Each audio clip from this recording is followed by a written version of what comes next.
And this is how we welcome you to Artistic Spot, a show about art, talent, and entrepreneurship, where you are also the artist. In Artistic Spot, we're actors of our movies, singers of our musicals, and writers of our books. Today, we have a very special guest joining us live from our studio 253 at Favo, and sitting right next to ballet dancer and book writer Marsha Jackson.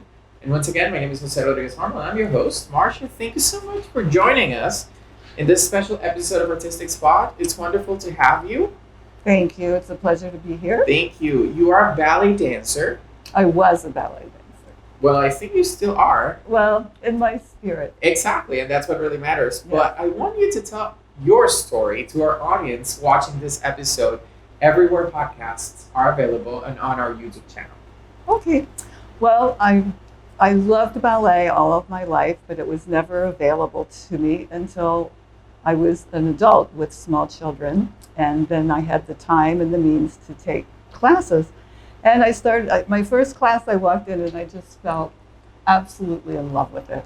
And so I just took more and more classes and got more and more involved. And I wanted to teach because I just loved my teachers. They were so enabling and just uplifting, and it was really, really special.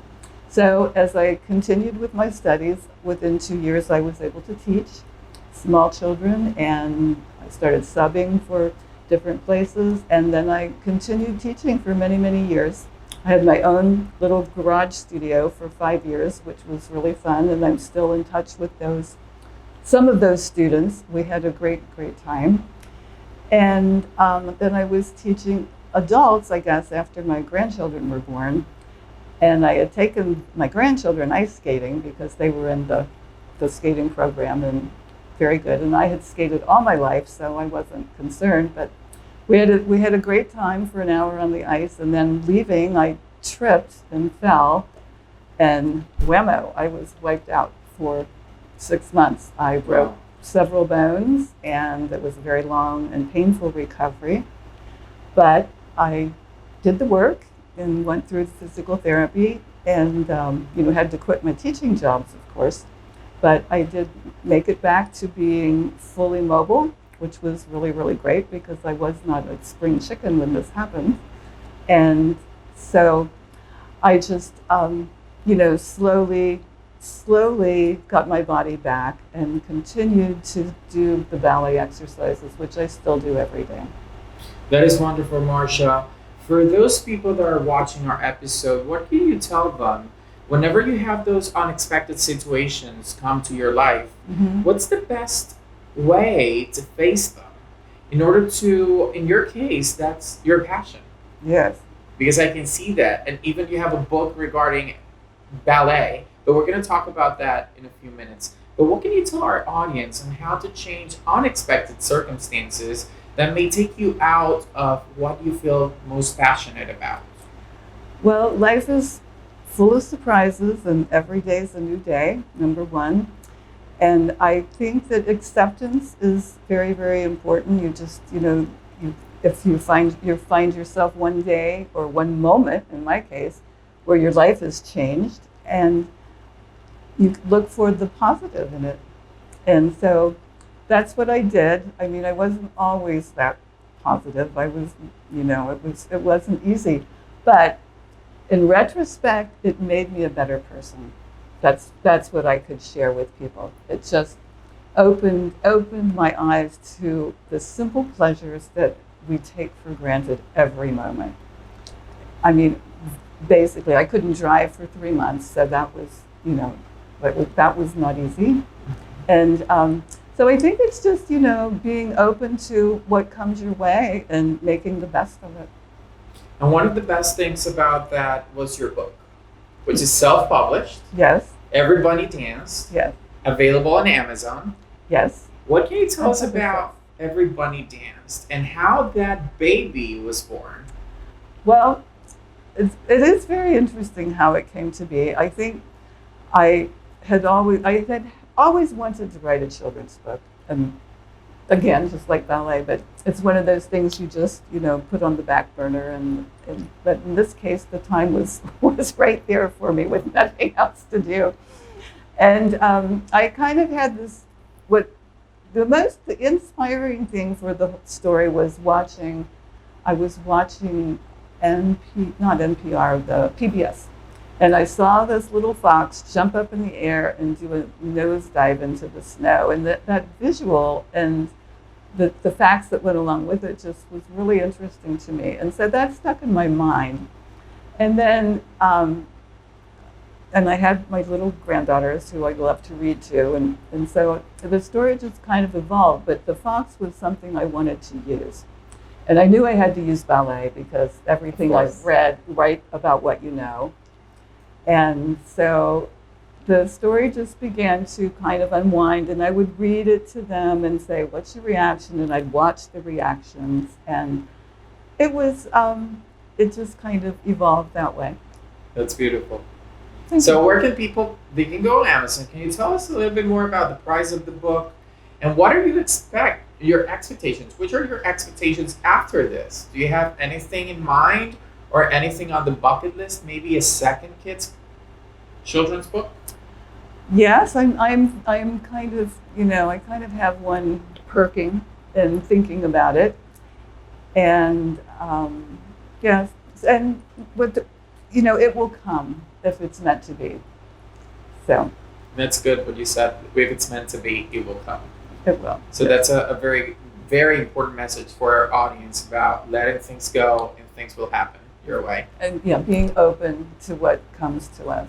Correct. Yeah. What about the DVD that you brought today about you teaching ballet? Tell us a little bit about that. All right. Well, it's no longer available, but 10 years ago, I was teaching an adult class, and they were mostly all boomers. And I thought, there's so many people that come into my class, they say, I've always wanted to take ballet, but I just never did. And so my son and I were talking and we thought, well, maybe it would be a good idea to make a video and bring a class to people who most likely wouldn't go to a studio. Yes. And so we worked together for several months and found a very wonderful production company, and it was a labor of love. And it was also on sale on Amazon for about a year and a half. And, it was okay. But then things started to be everything streaming. Yes. And so DVDs are slowly not the thing. Have you thought of maybe taking that out of the DVD and maybe take that same production to a streaming service or maybe a YouTube channel where you can bring that to people even though you're not doing it anymore? I would love to do that. I just haven't investigated it yet. Okay. So what about your passion for visual arts? Talk to us a little bit about that and how you decided to pursue that other way as an artist. Because when we talk about the arts, we talk about the arts as a whole, not only visual arts, we talk about performing arts as well. Talk to us a little bit about that world of color and paintbrushes in the world of Marsha Jackson. Well, as I think I may have shared with you, after my recovery, about a year and a half after, it took that long to be really fully comfortable and mobile and to go out into the world, so to speak. And I had received a brochure from Crealdi School of Art, and I was looking through it, and there was an abstract painting coming that day. And I thought, I'll just go, I'll just go and see what it's like. I'm not going to call and register because I'm one that I really want to see my teacher or the instructor and get a vibe. Yes. And so I went, and Patricia Byron, who I believe you know, a wonderful artist. Yes, she's wonderful. Yes, and she was just so kind and welcoming. And it was really, really great. And I stayed several sessions with her. And during that time, I had created some decent paintings, and one of which I was really thrilled to be part of Arte que Salva. Wow. Which I'm sure you're familiar with. Yes. In the audience, it's an organization that artwork is sold and all the proceeds go to help children in difficult situations and countries. What have you discovered from that world in Crealdi, from that world with Arte que Salva, and that world of color in paintbrushes in visual arts that you maybe did not know as a performer? Oh, that's a very good question. Well, color speaks to people in a different way than live performance, I believe. And it's something that can be just slowly seep into us over time, or sometimes it just knocks us right over. For myself, I was impressed that I could make paint dance on canvas. I could make it move, because movement is me. Yes, and that's beautiful. Now, Marsha, if you were able to tell our audience a message, besides the one that you have said during our time together in episode 108 of Artistic Spot, what would you tell them and why? Well, just pursue anything that you think you might want to do. The door is open. Just walk in and take a chance. Thank you, Marsha. That's a beautiful message, even for us. And it's an honor to have you. Where can people follow you? Since we're in a very digital era and it's all about social media. Right. So where can people see your work as an artist, as a visual artist now as part of Realde? Where can they follow you and see more about you? I'm on Instagram, Marsha and Abstract. That's where I post some of my paintings. And then for Everybody Danced, I have, that's also Instagram. It's every.bunny.danced. That's beautiful. Thank you, Marsha, for joining us. It's an Thank honor you. to have someone as beautiful as you. Your life is about movement and color, and we're very grateful to have you as part of our story. Thank you, Jose. This was a real honor and pleasure for myself as well. Thank you. And for those of you, our audience, don't forget to tune us back in next week in Artistic Spot, where you are also the artist.